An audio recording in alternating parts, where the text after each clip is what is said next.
കേന്ദ്ര ധനമന്ത്രി നിർമ്മല സീതാരാമൻ ബജറ്റ് പെട്ടി പൊട്ടിക്കുമ്പോൾ കേരളത്തിന് ഒരു സ്പെഷ്യൽ സമ്മാനമുണ്ടാകുമോ? തൃശൂരിൽ BJP അക്കൗണ്ട് തുറന്നതിന്റെ സന്തോഷത്തിന് നിർമ്മല സീതാരാമൻ കാര്യമായ എന്തെങ്കിലും കേരളത്തിന് കനിഞ്ഞു നൽകുമെന്ന പ്രതീക്ഷയിലാണ് രാഷ്ട്രീയ ലോകം. കേന്ദ്രം ഞങ്ങളെ വെരിഞ്ഞു മുറുക്കുന്നുവെന്ന് സംസ്ഥാന സർക്കാർ ആവർത്തിക്കുമ്പോഴും മൂന്നാം മോദി സർക്കാർ കേരളത്തിനുള്ള സമ്മാനം 2 കേന്ദ്രമന്ത്രിമാരിൽ ഒതുക്കില്ലെന്ന് BJP നേതാക്കൾ ഇപ്പോഴും ആവർത്തിക്കുന്നു. വൻകിട വികസന പദ്ധതികളുടെ നടത്തിപ്പിന് കേന്ദ്ര ബജറ്റിൽ നീക്കിയിരിപ്പുണ്ടാകുമോ എന്നാണ് ധനമന്ത്രി ബാലഗോപാൽ ഉറ്റുനോക്കുന്നത്. ഇല്ലെങ്കിൽ മുണ്ട് മുറുക്കി ഉടുത്താലും ശരിയാവാതെ വരും. വിഴിഞ്ഞം തുറമുഖത്തിന്റെ അനുബന്ധ വികസനത്തിന് 5000 കോടിയടക്കം വലിയൊരു പാക്കേജാണ് കേന്ദ്ര ധനമന്ത്രാലയത്തിന്റെ പരിഗണനയ്ക്കായി കേരളം നൽകിയിട്ടുള്ളത്. എയിംസ് ഇത്തവണ കിട്ടുമെന്നും വലിയ പ്രതീക്ഷയുണ്ട്. എയിംസിന്റെ ക്രെഡിറ്റിനു വേണ്ടി സംസ്ഥാനത്ത് 1 ഡസൻ നേതാക്കൾ ഇപ്പോഴേ തയ്യാറായി നിൽപ്പുണ്ട്.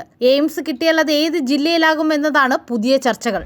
കോഴിക്കോടിനെയും വയനാടിനെയും ബന്ധിപ്പിക്കുന്ന തുരങ്കപാത, റെയിൽവേ നവീകരണം, റബ്ബറിന്റെ താങ്ങുവില ഉയർത്തൽ, പരമ്പരാഗത മേഖലയുടെ നവീകരണം, തൊഴിലവസരങ്ങൾ വർദ്ധിപ്പിക്കാനുള്ള സഹായങ്ങൾ തുടങ്ങിയവയും സംസ്ഥാനത്തിന്റെ ആവശ്യങ്ങളാണ്. കേന്ദ്ര സർക്കാരിൽ സമ്മർദ്ദം ചെലുത്താൻ കേന്ദ്രമന്ത്രി സുരേഷ് ഗോപിയോടും കോൺഗ്രസ് MP KC വേണുഗോപാലിനോടും സംസ്ഥാന സർക്കാർ ആവശ്യപ്പെട്ടിരുന്നു. അർഹമായ വിഹിതം നേടണമെന്നുറച്ചാണ് പാർട്ടി വ്യത്യാസമില്ലാത്ത ഈ രാഷ്ട്രീയ നീക്കം.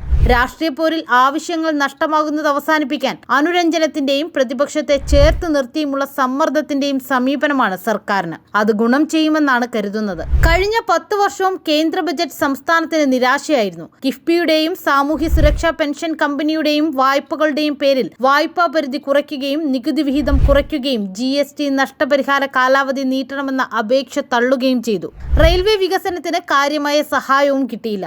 സിഗ്നൽ നവീകരണവും 3ാം പാതയും പരിഗണിച്ചില്ല. എറണാകുളം ആലപ്പുഴ കായംകുളം പാത ഇരട്ടിപ്പിക്കുന്നതിനും പണം കിട്ടിയില്ല. പുതിയ ട്രെയിനുകളുമില്ല.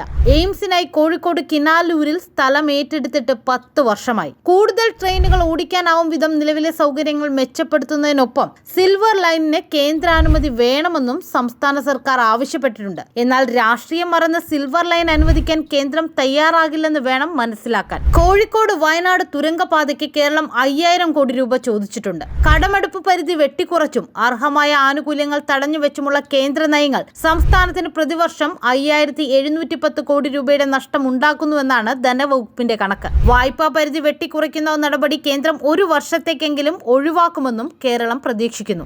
ദേശീയപാത വികസനത്തിന് സ്ഥലമേറ്റെടുക്കാൻ സംസ്ഥാന സർക്കാർ ചെലവാക്കിയ തുകയ്ക്ക് ആനുപാതികമായി 6000 കോടി രൂപ അധികം കടമെടുക്കാൻ അനുമതി കൂടി വേണമെന്നാണ് സംസ്ഥാനത്തിന്റെ ആവശ്യം. റബ്ബർ താങ്ങുവില 250 രൂപയാക്കുക, കേന്ദ്രാവിഷ്കൃത പദ്ധതികളിലെ കേന്ദ്രവിഹിതം 75% ക്ഷേമാനുകൂല്യങ്ങളിലെ കേന്ദ്രവിഹിതത്തിൽ വർധനവ് തുടങ്ങിയ വിവിധ ആവശ്യങ്ങളിലും ബജറ്റ് തീരുമാനം കാത്തിരിക്കുകയാണ് കേരളം.